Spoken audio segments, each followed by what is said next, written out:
વિદ્યાર્થી મિત્રો 17મો દાખલો એક વર્ગમાં જેટલા વિદ્યાર્થીઓની સંખ્યા છે તેટલો અતિવૃષ્ટિમાં રાહત ફાળો દરેક વિદ્યાર્થી આપે છે જે કુલ રાહત ફાળો 2304 એકઠો થયો હોય તો વર્ગમાં વિદ્યાર્થીઓની સંખ્યા કેટલી?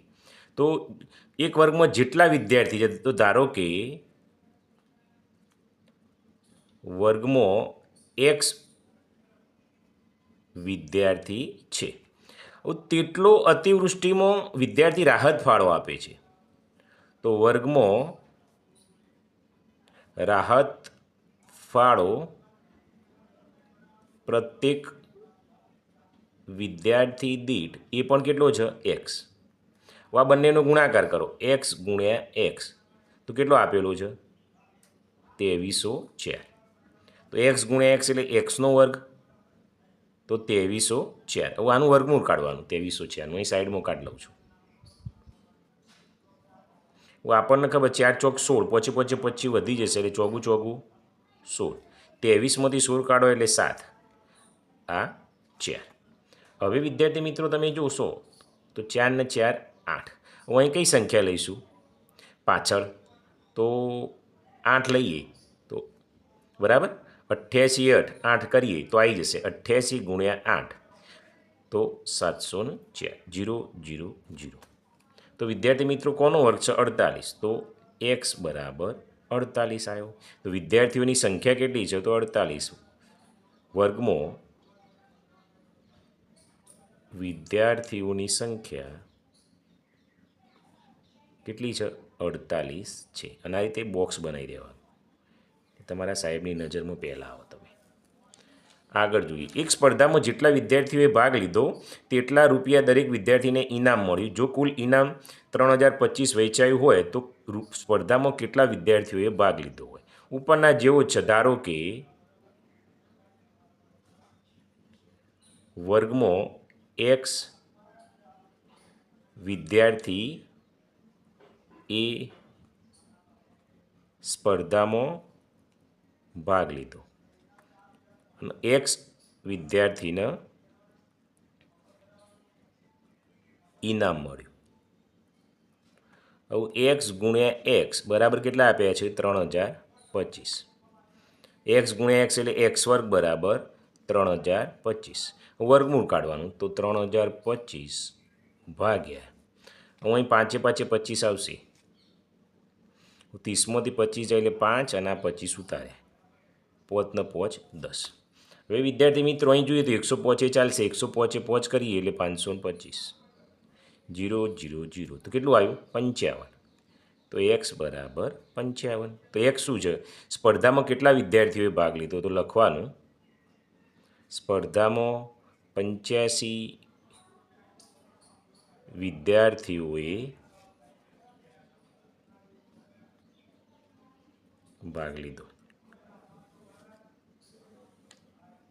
ઓકે, ચલો આગળ જુઓ. એક નિશાળમાં 500 વિદ્યાર્થીઓ છે. પીટી એટલે વ્યાયામ, તમે જે કસરત કરો હોય. પીટીની કવાયત કરવા માટે તમામ વિદ્યાર્થીઓને એવી રીતે ઊભા રાખ્યા છે કે જેથી હાર અને સ્તંભોની સંખ્યા સમાન રહે. તો નિશાળના કેટલા વિદ્યાર્થીઓએ આ ગોઠવણી કરવાથી બહાર રહેશે? તો અમુક વિદ્યાર્થીઓ નહીં આવે. કહેવાનો મતલબ વિદ્યાર્થી મિત્રો એવો છે, એક મિનિટ તમે સમજાવું. આ 500 વિદ્યાર્થીઓ છે એમને આ 1 થઈ હાર, 2 થઈ, 3 થઈ, તો એ રીતે ઊભી 1 2 અને 3 જેટલી હાર હોય એટલા સ્તંભ થવા જોઈએ. તો અમુક વિદ્યાર્થી બાકાત રહેશે, એ આપણે શોધવાના છે. તો લખીએ, ધારો કે હારમાં ઊભેલ વિદ્યાર્થી સંખ્યા બરાબર એક્સ.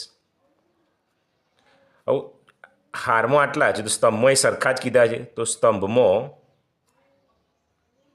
ઊભેલ વિદ્યાર્થી સંખ્યા એક્સ. હવે વિદ્યાર્થી મિત્રો શું થશે? આ એક્સ ગુણ્યા એક્સ એટલે એક્સ વર્ગ થશે. કુલ વિદ્યાર્થી કેટલા છે? 500 છે, બરાબર.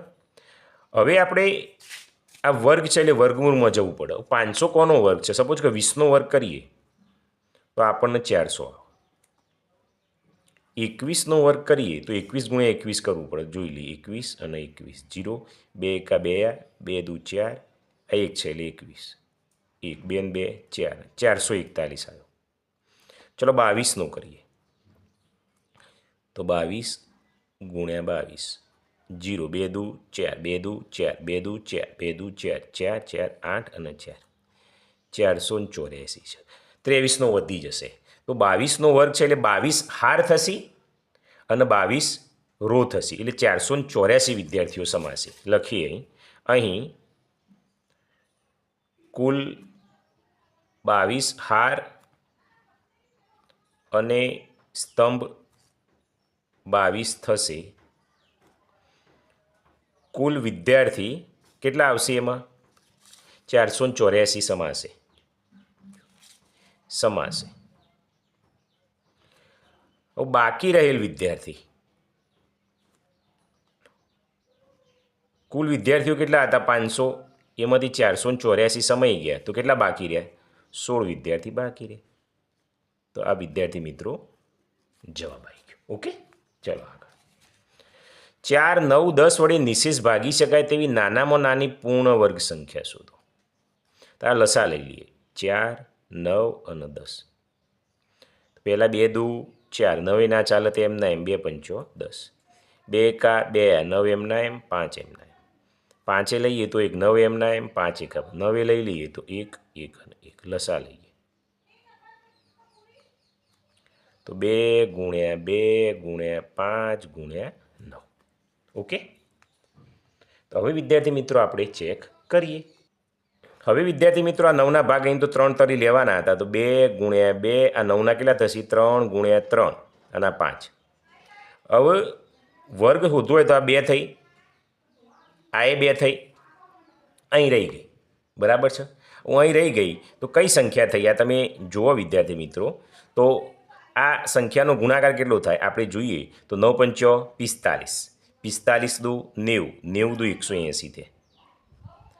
હવે વિદ્યાર્થી મિત્રો અહીં 5 વડે ગુણવા પડે કારણ કે જોડકી કરવી અને અહીં ગુણવા તો 180 ગુણ્યા 5, 2 ગુણ્યા 2 ગુણ્યા 3 ગુણ્યા 3 ગુણ્યા 5 ગુણ્યા 5. આવું થઈ જાય જોડકી. જુઓ 180 ગુણ્યા 5 એટલે 900.